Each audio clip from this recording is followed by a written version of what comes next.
committing a crime and getting away with it. Opening my contacts book for the first time to reveal the secrets of what it really takes to be a murder detective. He tried to shut the door on me. I put my foot in the door, pushed it open, and we went in. I'd never come across anything like this. On the front line, exposing how we solve the most heinous of crimes. The lesson I took from this case, it's never over till the fat lady sings, and those opportunities still exist if you grasp them. Welcome to Secrets of a Murder Detective.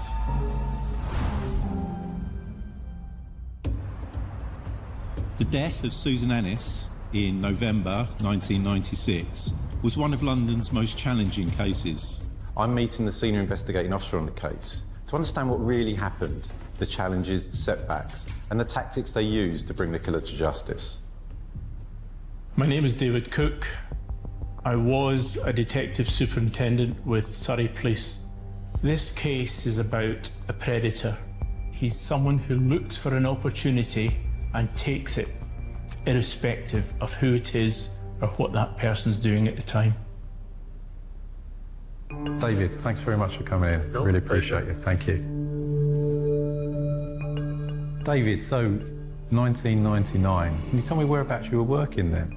I was at Surrey Police Headquarters. I was the overall charge of a number of specialist resources and also one of the force SIOs. An allegation was made that came to your notice. Can you tell me about that? There was a DI Sharp at Addleston. He contacted me on the telephone to inform me about an allegation of rape that had been made by a woman while she attended the accident and emergency department at St Peter's Hospital. She believed that she had been raped by a male nurse. Dealing with allegations of rape is one of the most challenging cases for police officers. You have conflicting interests in the case. On the one hand, it's really important that the officers get hold of forensic evidence. But on the other hand, you have to think of the welfare of the victim. They've been through a traumatic experience, and it's because of this that only specialist officers will be used for this purpose. What does she say happened? She had about 24 hours of severe stomach pains, and no matter what she took, they didn't go away. So her boyfriend, who was with her at the time, persuaded her to go into the A&E department at St Peter's Hospital. Was he with her when she went? Yep, he accompanied her in there and was with her during the reception process, and then both sat outside waiting to be called in. Around about 8 o'clock in the morning, we had a male nurse came out and invited her into an operating room within the accident emergency department. He had asked for a urine sample and then suggested that he was going to take blood. She believed that she was being injected with something. She started to question this, but then she started to feel woozy. She lost consciousness, she woke up. She remembers touching between her legs, and then she lost the degree of consciousness again. She woke up. She believed that he penetrated her. In other words, raped her. So, I mean, that's quite an allegation, isn't it?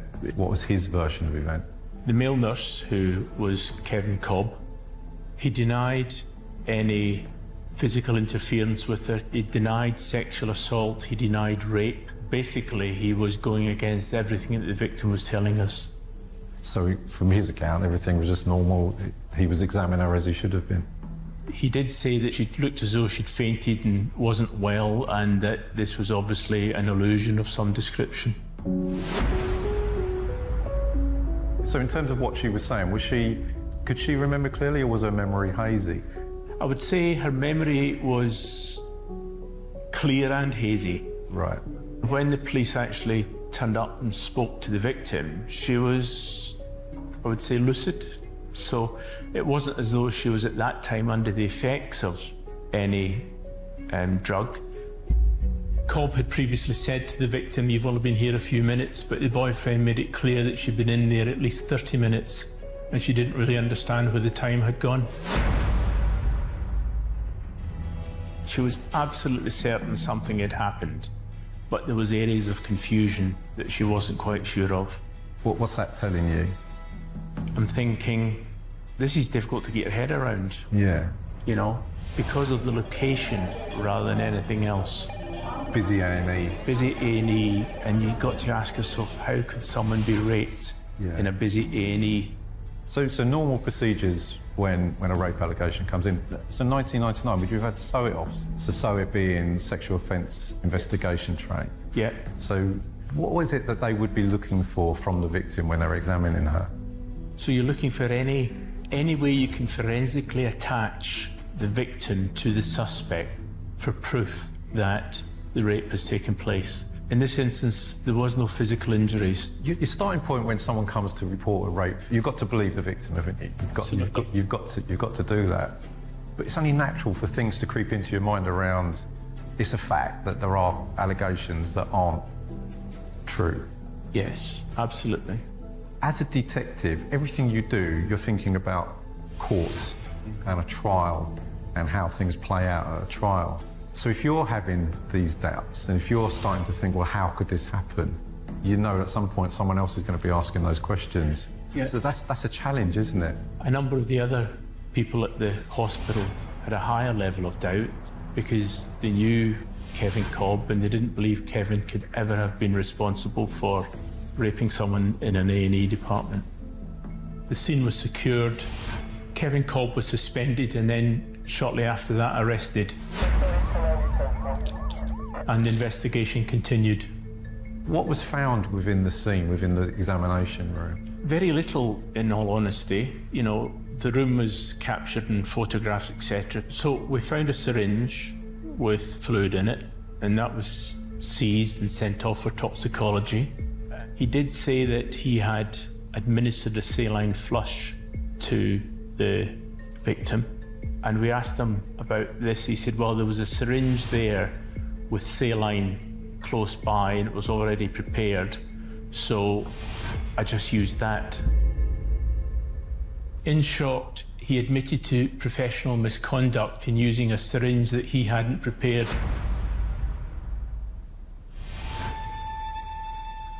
In allegations of rape, it's really important that detectives understand what's in the system of the victim. Quite often drugs are used to stupefy them. So urine samples and blood samples will be taken from the victim at a very early stage.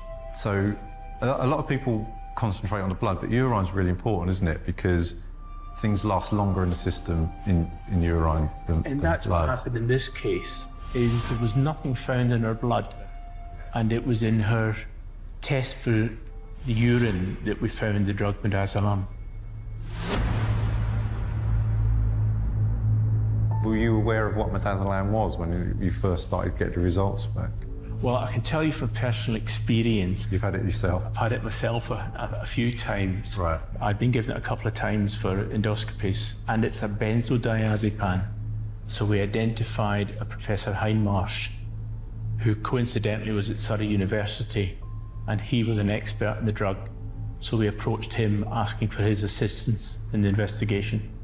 I think you can get some measure of just how powerful a sedative drug midazolam is when you consider midazolam is one of the mixture of drugs that's used in some states for capital punishment purposes.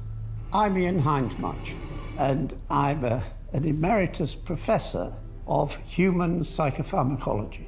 In the UK, midazolam has only been marketed to anaesthetists as an anaesthetic induction agent.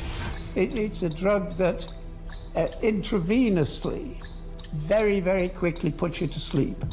And of course, as it's putting you to sleep, the sedation is stopping information getting into the brain. So it's producing this anterograde amnesia, which is useful if you're going to have an endoscopy or something like that, because then if you've had midazolam, you wake up with no memory of the unpleasant experience.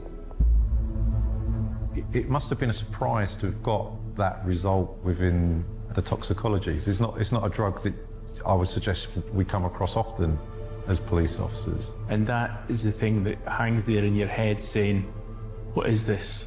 There was a syringe found in the room in which the allegation was said to have taken place. What did the toxicology show on that syringe?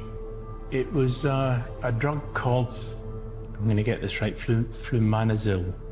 Midazolam and flumazenil are both benzodiazepines. But whereas midazolam is going to put you to sleep, flumazenil is an antagonist. So it has exactly the opposite effect. If you've finished your surgery, you want to wake the patient up. You put in the flumazenil, so it's really, if you put it in simple terms, it's an antidote. The existence of this drug in the room has got a greater importance, but you don't understand it until you realise the big picture. What did Cobb tell you in interview? What was his version of events? He fell back on the fact that this syringe had been pre-prepared by someone else and he shouldn't have used it, but he did use it, believing it to be saline. And then he started to change the story into, well, it might have been midazolam in the syringe, I don't know. So it was a continual denial, right? But trying to alter the story slightly more in his favour by introducing something that potentially, not saying it was, but potentially could be credible.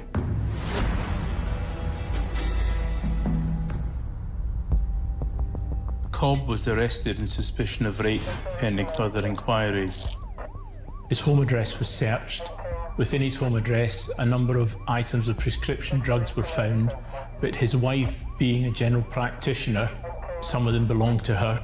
His uniform was recovered, which later became relevant to the allegation of a sexual offence. If someone was arrested for rape, police then have the power to examine their body, don't they? And that was done with Cobb. His blood was taken and he would have been physically examined as well.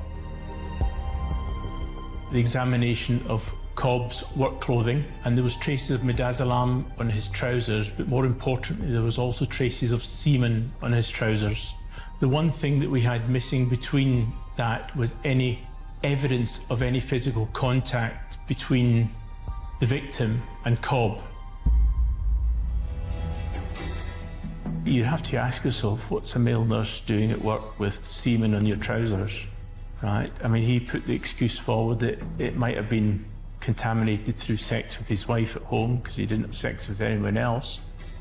But it's starting to stretch. I mean, it's a bit of a cliche, but you look at it as a jigsaw puzzle and all these little pieces are starting to fall into place, aren't they? And they're building a picture that is more towards, actually, this is a rape. This is the value of actually interviewing to get their side of the story. Because once you tell one lie, you've got to tell another lie to cover that lie up. And then before long, your lies don't make sense. Yeah. Or you forget what lies you've told. So sometimes in an investigation, it can take a turn that you're not expecting. And that happened in this case, didn't it? You got a phone call. Yes, it was anonymous initially, if I remember correctly. What detail did the anonymous caller give you at the time? It was telling us to go and look at the death of Susan Annis at the Royal Brompton Hospital 3 years previously, in 1996. The timeline of events is that on the 25th of November 1996, Susan Annis was on a course at the Royal Brompton Hospital and she was living nursing accommodation. Late that evening, she was found unconscious and unresponsive in her room. And she was then taken to accident emergency where she died. The investigation team were told to go up and find out what they could. And they came back with information on her death, which, you know, you looked at and you just thought, wow, you know, this takes it to a different level. And the biggest one being who was there at the time of her death? Who was... Kevin Cobb had discovered Susan Annis unconscious, allegedly, and she had midazolam in her system. I don't know about you, David, but for me, I'm not a strong believer in coincidences. Right, so you're now looking at potential for a very serious offender here.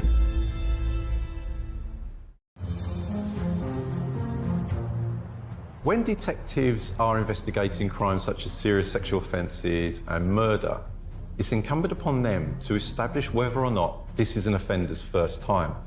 It's a fact that people do commit multiple crimes, multiple murders, multiple serious sexual offences. So they will be looking at the offender's behaviour for any clues as to, well, is this their first time?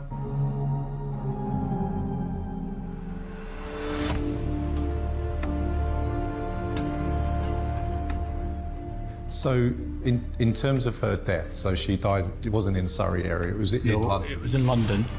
So therefore we had to contact the Met and bring the Met, one of their major investigation teams in. It became a joint investigation, and they conducted the investigation into the death of Susan Annis and gathered the evidence. And we continued to conduct the investigation into the rape.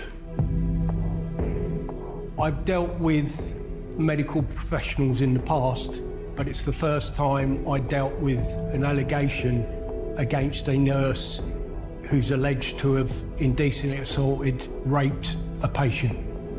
My name is Jim Dickey.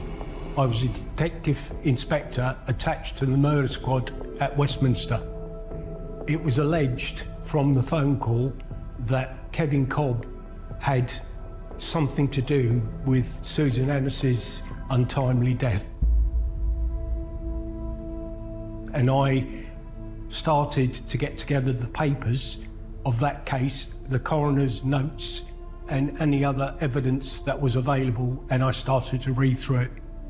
Fate smiled upon us occasions, because when we read Kevin Cobb's statement, he'd committed himself to a course of action. He was there for a course, the same course that Susan Annis was, and they'd been on the ward till about 7:30 in the evening, and they had arranged to go and get a pizza. So they got some food and they brought it back to his room, where he had previously purchased some cans of cider, which he knew she drank, and some cans of beer for himself. She had about 2 or 3 cans of cider, and she started to fall asleep. And he left her there for a wee while, and then eventually he said he helped her back to her room. Then, about a good hour or so later, he was concerned that he hadn't heard from her. So he went up and he found the room open, it wasn't locked, and Susan was lying on the floor, and clear signs that she'd vomited.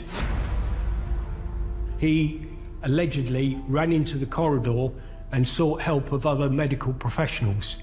He tried to revive her, he was unsuccessful. They moved her into the hospital proper, where they had all the machines for resuscitation, but unfortunately it was of no avail and she died. Initially, when she was found, her death was treated as being suspicious, and then there was a post-mortem. The cause of death was put down to tachycardia. She had an irregular heartbeat, which was well documented in her medical records, and I think she was on medication for that. So the minute it came down as natural causes tachycardia, and then it simply went forward to the coroner's court for the coroner to examine some of the circumstances.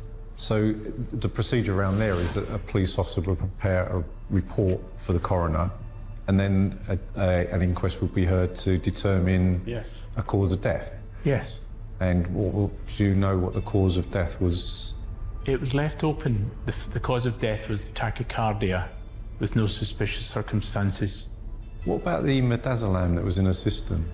Well, it's a basic question that should have been asked the minute the midazolam was found in her system. What's it doing here, and why was it there?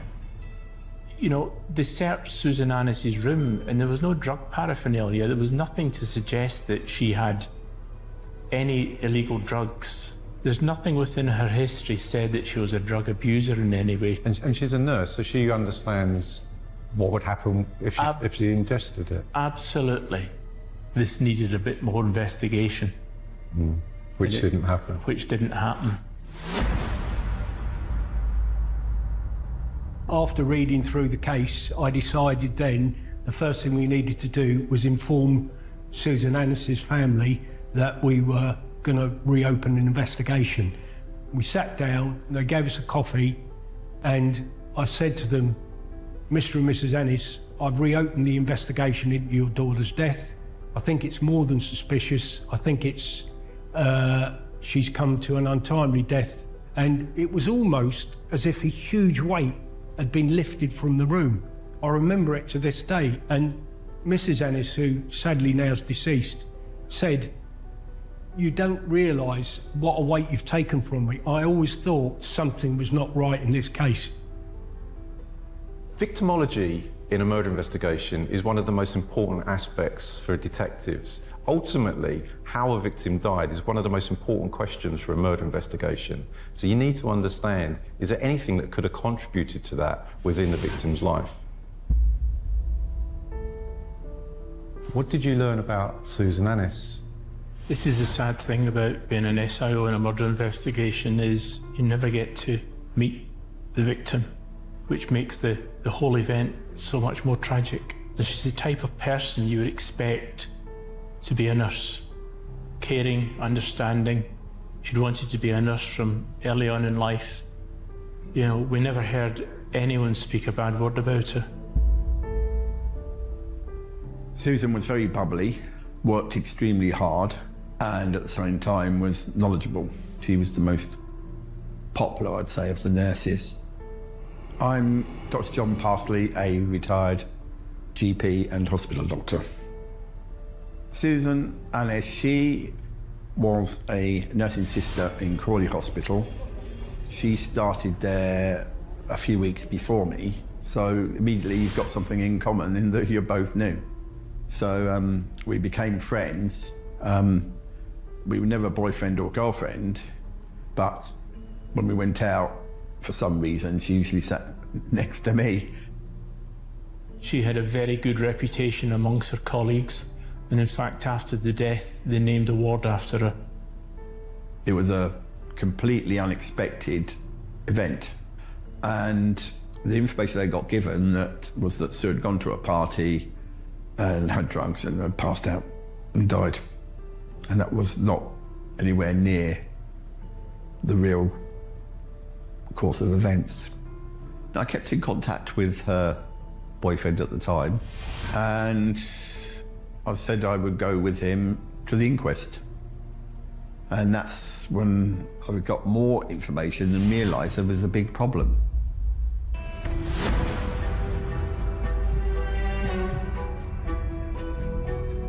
As part of the information given out, it was that Susan had had midazolam, a sedative drug, in her blood and in her stomach. I spoke to her GP afterwards, and we both looked at each other outside and said, "This is wrong, this can't be right." So for it to get in her system, in the stomach, she would have had to swallow the intravenous preparation. And I couldn't think of any reason why somebody would do that.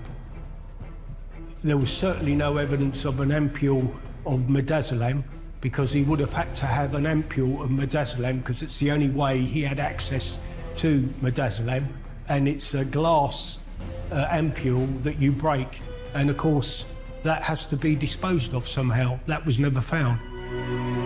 Why would somebody go out their way to swallow this stuff and then get rid of the glass ampules when they could do it in the morning? So that didn't make sense either.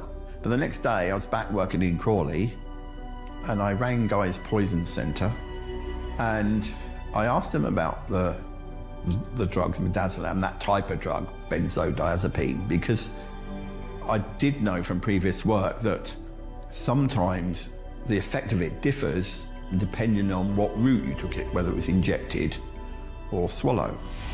One further thing that was overlooked was the fact that when mixed with alcohol, midazolam becomes more potent. Mixing midazolam with alcohol will really magnify the effects of the midazolam. This is because this special benzodiazepine receptor we have in the brain also is affected by alcohol. So what you've got is you've got the midazolam holding open the lift doors, along comes alcohol, and it jams the doors open, so you get a massive increase in sedation. Then the effects on your heart are going to be quite profound if you've taken enough of it. Now that is a crucial factor. It was more than a trace, let's put it that way, and it would have had an adverse effect to somebody taken together with cider and that had a irregular heartbeat. How was Susan laid to rest? What happened with Susan? I believe Susan was cremated. Right. And the reason I say that is because we then needed to go back and have some tests conducted in relation to the midazolam, etc. And because she'd been cremated, that was no longer possible. That's a hard barrier to get over. It is. Very, very much so. The funeral was very interesting looking back. The whole room was taken up full and the crowd spilled with just as many people, actually more people, had to wait outside. So that's how popular she was. Kevin Cobb was treated very sympathetically. Everyone thought that he'd done his best to revive Susan, so much so that at Susan's funeral, Susan's parents went up to him and thanked him for trying to save their daughter. Kevin Cobb came up to me with tears in his eyes and said how sorry it was that Sue had passed away. And then he actually went to speak to Sue's mother, Audrey. And she said, well, she was glad that she had a friend there when she died, present at the time. I mean, that speaks volumes to his psyche, doesn't it? That's the characteristics of a psychopath and a predator. You know, I'll never get caught. Confidence, arrogance. In his head, it probably felt like the perfect crime. At the time it was, because he was getting away with it. When serious offences occur within a workplace, be it a hospital, a police station or any other business, there are conflicting interests at play. On the one hand, detectives are trying to establish exactly what happened, but those from within the business premises have their own interests. For instance, how is this going to look on the outside to the public, or how is it going to impact on our day-to-day business? And this can be a real challenge for detectives.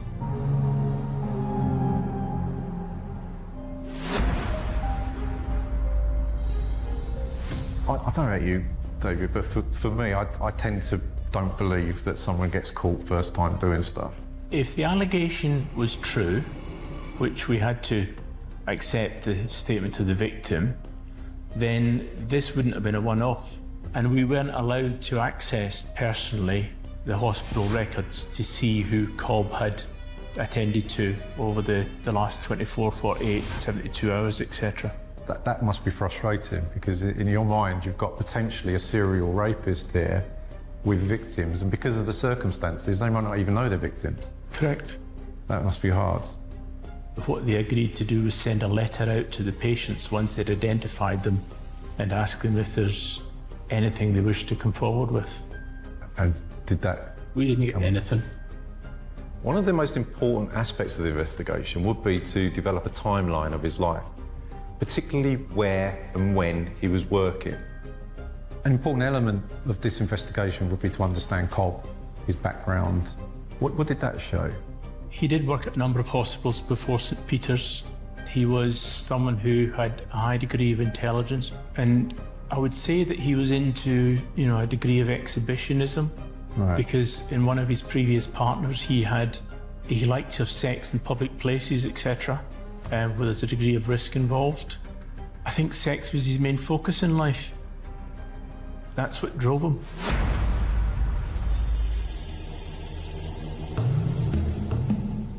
Having spoken to other people, other nurses and doctors that had worked with him, they said, some of the nurses said he was into risky sex, like he'd have sex with other nurses on wards, in cupboards at the hospital. I'm not saying it's wrong per se, it's certainly not unlawful, but it's not, shall we say, how a nurse should behave when at work. Yeah, well, after Susan's case, time passed, and obviously I was very, very unhappy about it. But I was friends with other nurses, and in particular, one was retiring, and she rang me up and said, "I've got a retirement party in a couple of weeks' time. I'd like you to be there." And she said, we were just chatting, and she said, "Oh, Kevin's in trouble again." And I said, "What's he done now?" And she said, "Well, he's been accused of sexually assaulting patients. The police say that the girls had midazolam in their system." I rang the police in Surrey and I left an anonymous message, and then a few days later I had a call from the police, and the chap said, "I'm Detective Chief Inspector Dickey," and I said to him, "I'll be waiting for you to ring." And he said, "Right, well, you've answered my first question. Is you definitely made the phone call to the police?" "Yes, I did." Jim Dickey had researched the case, seen my misgivings, and suspected that I might have been the anonymous caller. We later found out the identity of this caller. He was a Dr. Parsley, who had been a family friend of Susan Annis and was clearly unhappy at what he'd heard in relation to her death. And this was an opportunity to try and help put things straight.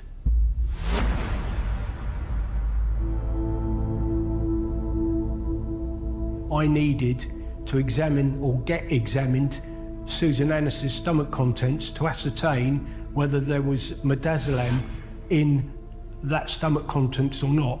I'd been told by the toxicologist that she believed midazolam was in the stomach contents because she had examined it on behalf of the coroner. But I needed to double check and have that looked at by a forensic scientist. That was very, very important and almost crucial evidence. It's unusual to keep an exhibit 3 years after the event unless you have suspicions that something's not quite right.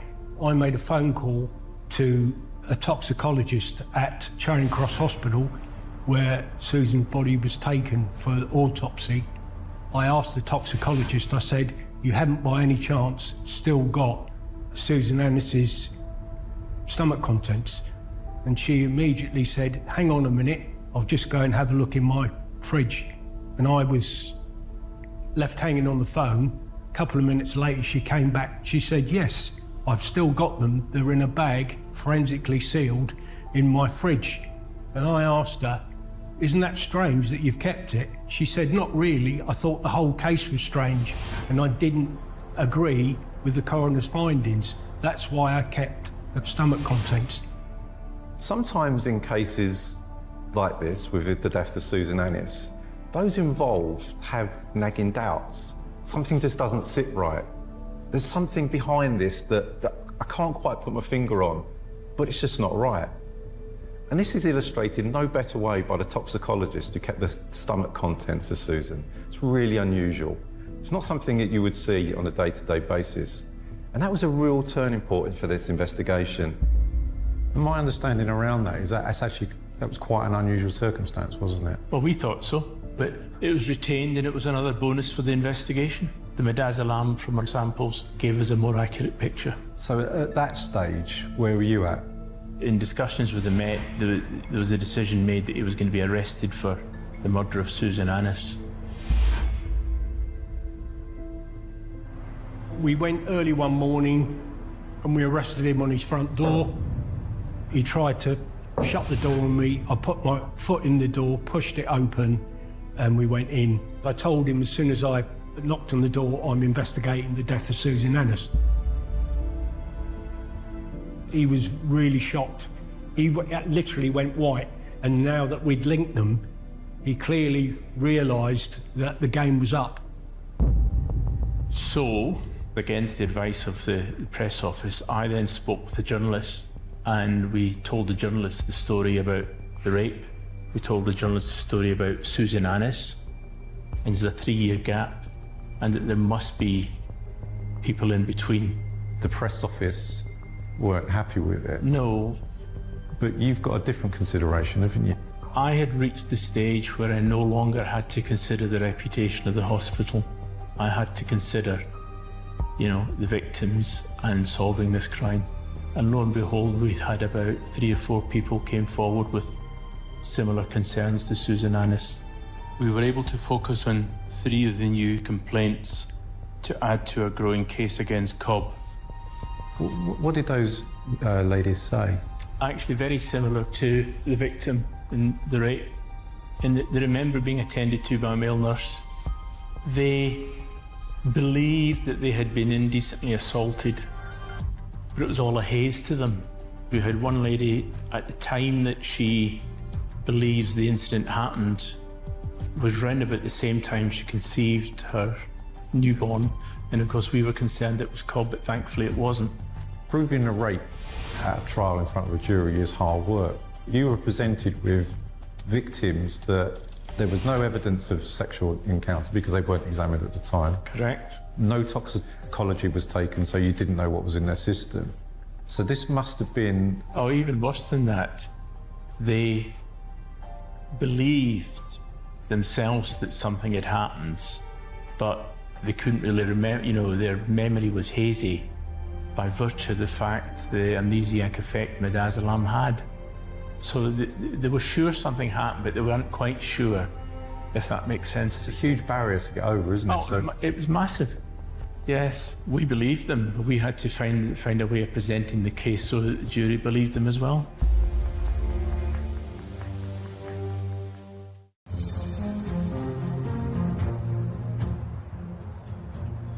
For those investigating Susan Annis's death, they never had what you would class as a smoking gun. What they had to do was build a circumstantial case. Quite often this is misunderstood, that circumstantial evidence isn't as good. Well, it can be, and especially when you bring enough of it together. And that's exactly what they did.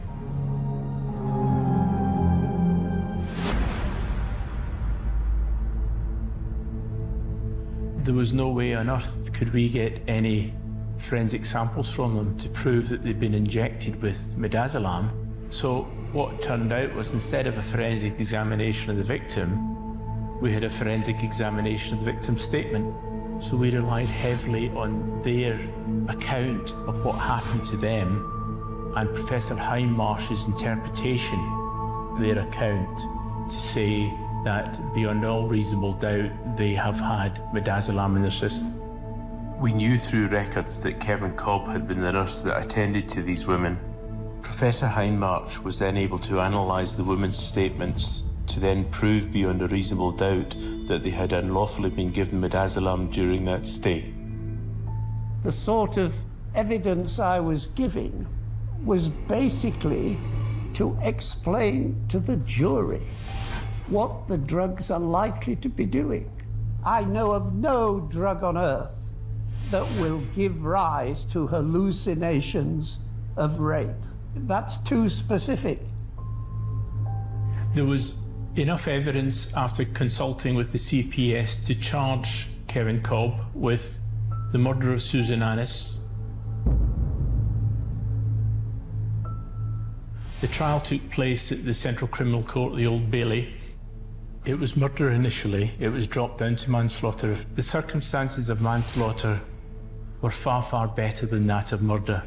So it was the appropriate one for him to stand trial on. We were also able to bring charges relating to 3 of the female victims who had been seen in hospital by Cobb. So in addition to the manslaughter charge, Cobb was also charged with 4 charges of drugging women with intent to rape and 2 offences of rape.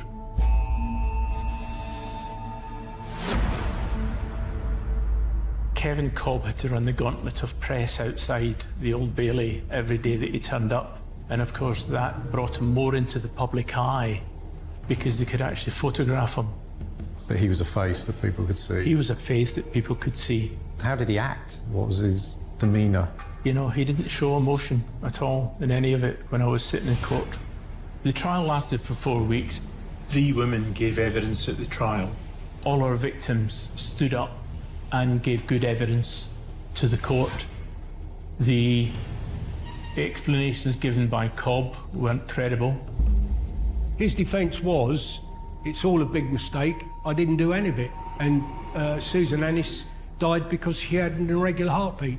Well, we called 2 professors of toxicology to tell the jury what the effect of midazolam is on the human body, what the effect of midazolam is when taken with cider and with somebody with an irregular heartbeat.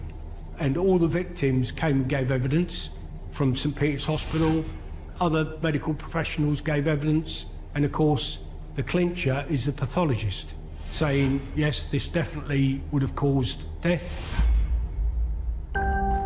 David, what happened on the night of Susan Annis's death? He put that drug into Susan Annis's drink with the intention of seriously sexually assaulting or raping Susan Annis. But what he didn't plan for was the heart problem that Susan Annis had in her reaction to the midazolam, which is why later on at the hospital, you've got the antidote sitting there very close to the victim of rape in case something goes wrong. So there's almost some learning on his part there, isn't there? I would say so. It went wrong before, what can I do next time? Correct. He couldn't afford someone else to die with midazolam in them. This is a crucial bit, and we'll never know, and the only 2 people that know this is Susan Annis is dead, and the other one is Kevin Cobb. How long it took him to alert other medical professionals to Susan's problem. No one knows. He says straight away, I don't believe that. I think it was at least 5 to 10 minutes, and that is crucial when you're trying to save a life of somebody.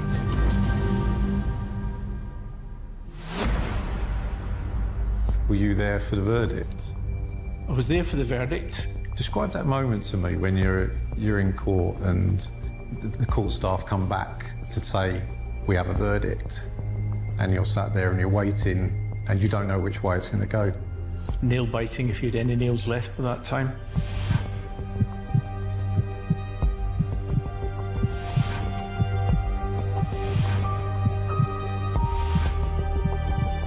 So what was the final result from the trial? Cobb was found guilty, and as a result of being found guilty of the offences, he was sentenced to 7 life terms. He was given a life sentence for each of the 7 charges relating to 4 victims, including Susan Annis. It was unanimous on all counts. Cobb looked shocked, he white, drained. There was no triumphalism by the Annis family, very dignified throughout, very dignified. I'm most proud of the fact I got justice for the Annis family, and the true circumstances were explained, and although we'll never be able to bring their daughter back, we got them closure. They got an explanation. Kevin Cobb was an out-and-out predator. His time with Susan Annis wasn't the first. So this man had no compassion, no feelings towards his victims whatsoever. He's designed a system where he can rape someone who forgets what's happened. You know, if it wasn't for the victim waking up in a hospital in the A&E, he might still have been doing it now. I can say this from the outsider looking in. This was a fantastic piece of investigation. You went from having what was a difficult case to prove to going on to 7 life sentences. Thank you. I think we've got to say that a lot of good work was done by the team. It's also a bit of luck. Dr. Parsley phoning in. He had nagging doubts at the time of the inquest. He had nagging doubts at the time midazolam was found in her system. And he held on to these nagging doubts, and for that we're eternally grateful. Without him? Without him, I'm not sure we'd have connected the dots. I do think back to the times I was in Crawley Hospital when obviously she was there, and I just think it's such a waste of a life. And I always wondered what she would be doing now. She was doing a paediatric nursing course so that she could look after sick children in A&E, and she was in the process of setting up a separate department to deal with children. But of course, that was something that came along later. after she had died. So one thing I can say is that I'm very happy that I followed this up, did the appropriate research and let the appropriate authorities know. If you're unhappy about something, and I obviously was, then you have to persist. Sometimes in cases like this, it only takes one person to change the whole course of an investigation. And in this case, Dr. John Parsley and his anonymous tip undoubtedly changed the whole course of this investigation. Ultimately, it led to the truth. It led to justice and for Susan's family to get the answers that they needed.